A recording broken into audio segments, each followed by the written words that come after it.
It's time for another Out of Bounds Rewind with Bo Bounds on ESPN 105.9, The Zone. That was the first thing that popped to me when I was watching him in college, because you see his frame. You don't expect the ball to jump out of his hand, to detonate out of his hands, really, like it does. So he has that. And then the dual threat element with it, you know, the athleticism and the vision as a runner in conjunction with that arm strength. I think that's what makes him a really dangerous prospect. Who do you think is the number one quarterback going into the draft? So I do have Malik Willis as QB1, but I like Corral a lot. He's my QB2. Okay. I have him way ahead of Pickett, for instance. Describe the gap between Willis and Corral for you. For me, it's just tools, right? Like, you know, Malik Willis is coming into the league. I consider his tools analogous to a right-handed Michael Vick. He has certain tools that, you know, when he's on, he's sort of an unbeatable player. He's a trump card in and of itself. Corral, just a little bit below that in terms of ceiling, but you know, just the overall ceiling. But I'm pretty confident that Matt Corral is going to transition effectively to the NFL because of that skill set we're talking about. All right. So interesting. Willis. So do you believe Willis goes in the top? Do you think Willis and Pickett? Walk me through where you think they go in the first round within, you know, 5 or 6 spots.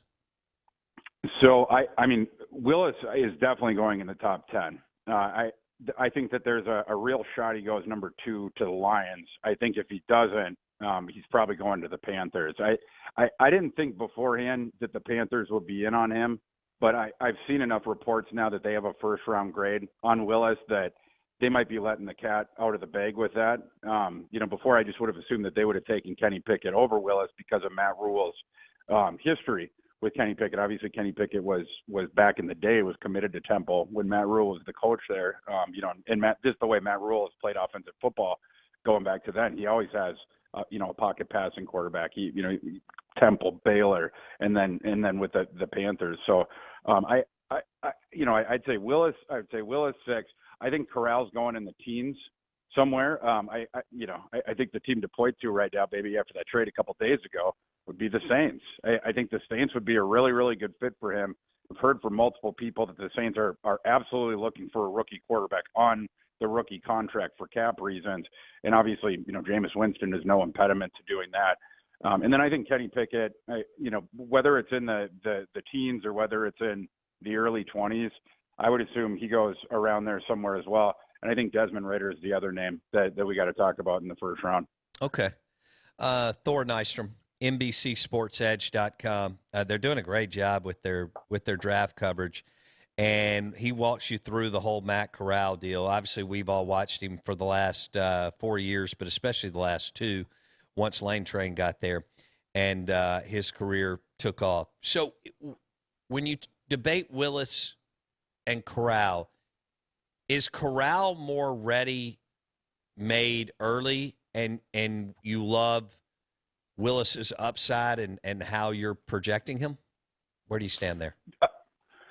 I think that's fair. Yeah, I do think Corral can come in and do more things early on in a traditional NFL offense. You know, we've seen him beat defenses with his arms now, in addition to his legs, but, you know, very specifically with his arm now for a couple of years. I'm not sure if I would start Matt Corral in week 1 just because of the offense he's coming out of, you know, with the Lane Train, like you mentioned, sort of a limited read offense. And that's the one thing I would say that I want to see that he has to improve in is just going through the progression. Now, he has gotten better at that. You guys remember in 2020, there was a couple games there where he just started glitching, right? Like you had the Barry Odom game where Barry Odom drops 8 against Arkansas, the 6 interception game. The LSU game, he had 5 in that one, but it was in the downpour, you know, and then they were coming back at the end. Like, so there was definitely circumstances there, but the Barry Odom game, that's what taught him, like, if they're going to drop 8 guys back there and just flood the back half of the field, we'll just steal yards and nick them all game. And I think that's what you saw a lot more of in 2021. Matt Corral did a much better job taking care of the ball, number one, but not allowing mistakes to compound. And for that reason, that's how he locked himself into the top 2 quarterbacks, at least on my board. And you wouldn't be surprised if a team gets nervous, like the Saints or someone else, and makes a little bit of a 3 to 4, slot jump and tries to grab Corral between 10 and 15, Thor? I would almost expect it. The Saints have gotten into this position so soon before the draft because they're targeting, I would assume, a specific position, right? Like you usually don't see the draft picks for draft pick trades that far in front of the draft unless it's for a very specific target. Generally, it's a quarterback target, right? Like, the Eagles a couple of years ago for Wentz, or last year the 49ers going up for Lance.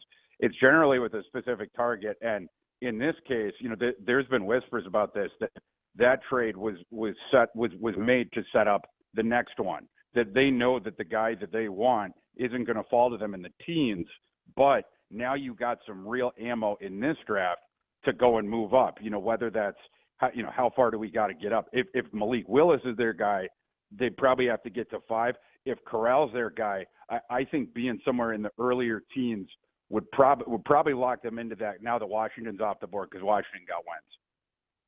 Okay.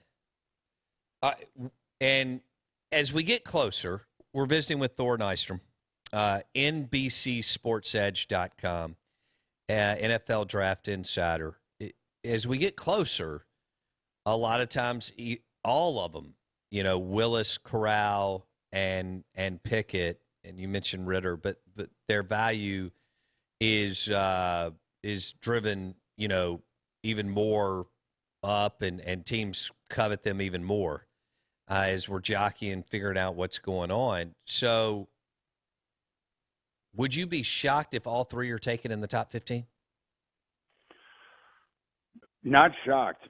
No, I wouldn't be. I could, because the scenario that facilitates that is if 2 go in the top 10. So the question becomes, can 2 go in the top 10? Because I think if that happens, there's going to be a sort of panic of the other teams there.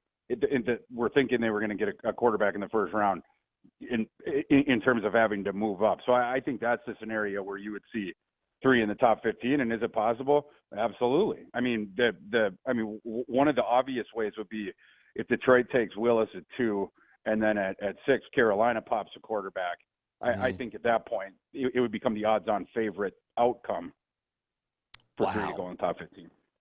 Don't miss one moment of the Out of Bounds Show with Bo Bounds. Weekdays 7 a.m. till 10 a.m. on ESPN 105.9 The Zone.